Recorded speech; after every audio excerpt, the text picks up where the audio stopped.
Let's take up electrochemical principles of metallurgy. In reduction of molten metal salt, electrolysis is done. Such methods are based on electrochemical principles which could be understood through the equation delta G standard is equal to minus NEF, where E naught is the standard EMF of the cell, where N is number of electrons lost or gained or involved. E standard is the electrode potential of the redox couple formed in the system. More reactive metals have large negative values of electrode potential, so their reduction is difficult.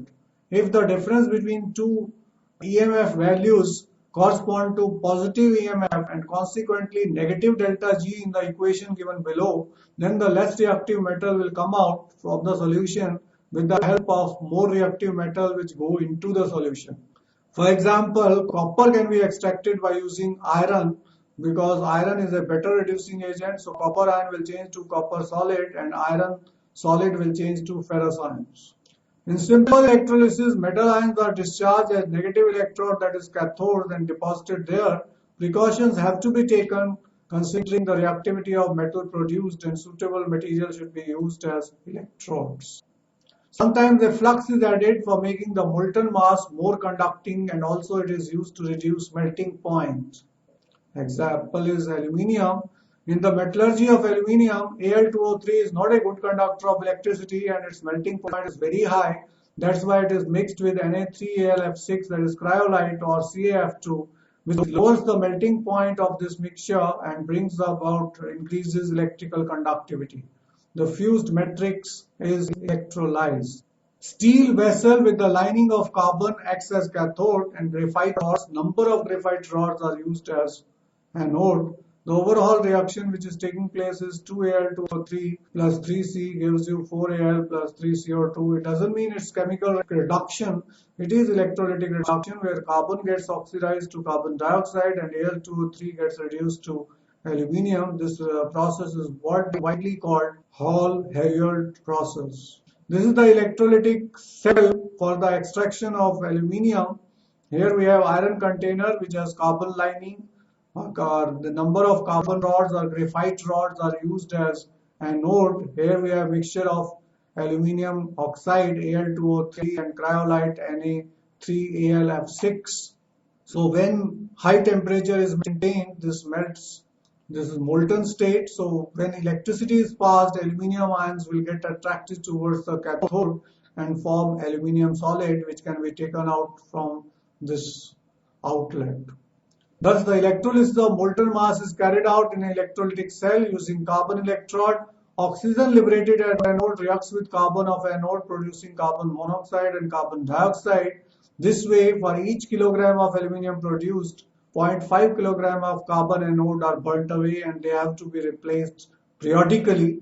The electrolytic reduction taking place are at cathode, aluminium ions gain 3 electrons to form aluminium in molten state. Carbon reacts with oxide ion from the melt to form carbon monoxide by loss of 2 electrons. Carbon plus 2 moles of oxide ions combine to form CO2 plus 4 moles of electrons are formed. Copper from low-grade ores and scraps can be obtained by hydrometallurgy. It is leached out using acid or bacteria. Here, hydrogen displaces copper because hydrogen being more reactive than copper, so hydrogen can displace copper from copper ions to form copper solid plus 2 H ions are formed. Here scrap iron can also be used, which is better reducing agent. Now zinc no doubt is more reactive than iron, can be used for this purpose, but zinc is more expensive, that's why scrap iron can be used or hydrogen can be used. Next process is refining. The process of converting impure metal into pure metal is called refining. A metal extracted by any method is usually contaminated with some impurity. For obtaining metal of high purity, several techniques are used depending upon the difference in properties of metals and the impurities. Some of them are listed below. Distillation. This is especially used for those metals which have low melting and boiling points. Liquation, especially used in which impurities has high melting point than the metal itself. Electrolysis is used for most of the metals. Zone refining is used for specific metals in which impurities are more soluble in melt. Vapor phase refining also is used in some typical metals which form unstable compounds with a suitable reagent which can be converted into pure metal at high temperature. Chromatographic methods are also suitable in certain cases. These are going to be discussed in detail here. First, we are taking distillation. This is very useful for low melting and boiling point like zinc, mercury, sodium, potassium.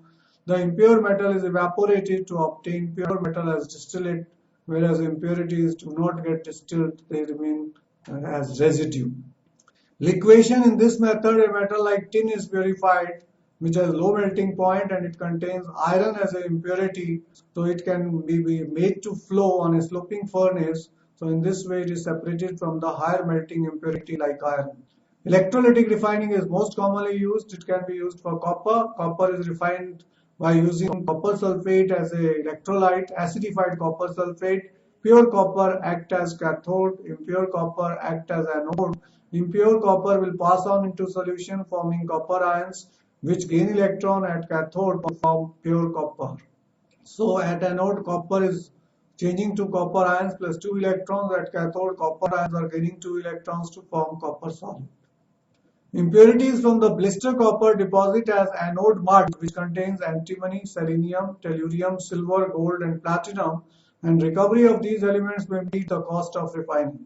Zinc, aluminium can also be purified by this method, that is electrolytic refining.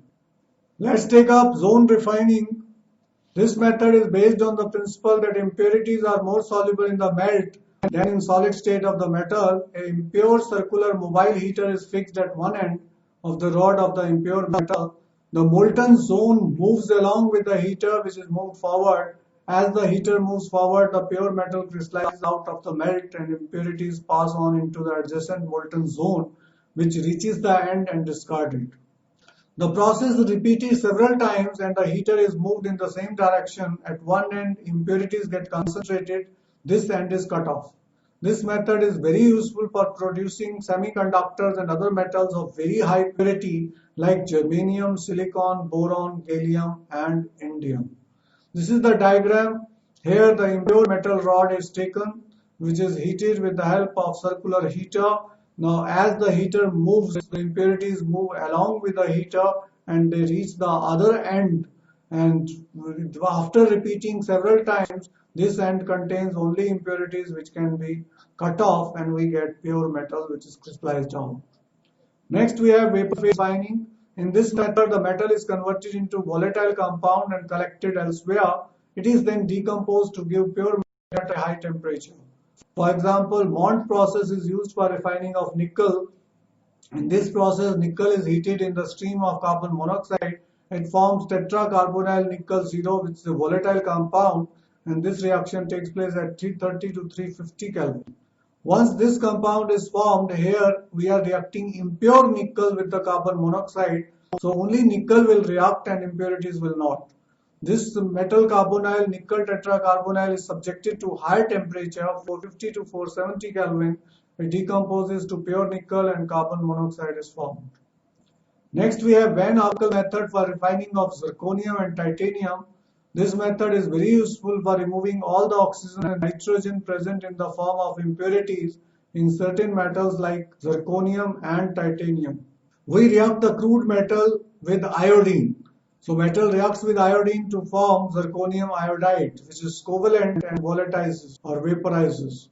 The metal iodide is decomposed on a tungsten filament electrically heated to 1800 Kelvin. The pure metal is thus obtained on the filament, and the zirconium tetraiodide decomposes to form zirconium and iodine. The same method can be used for titanium. Titanium reacts with 2I2 to form Ti4. Ti4 is decomposed to give pure titanium and iodine is formed.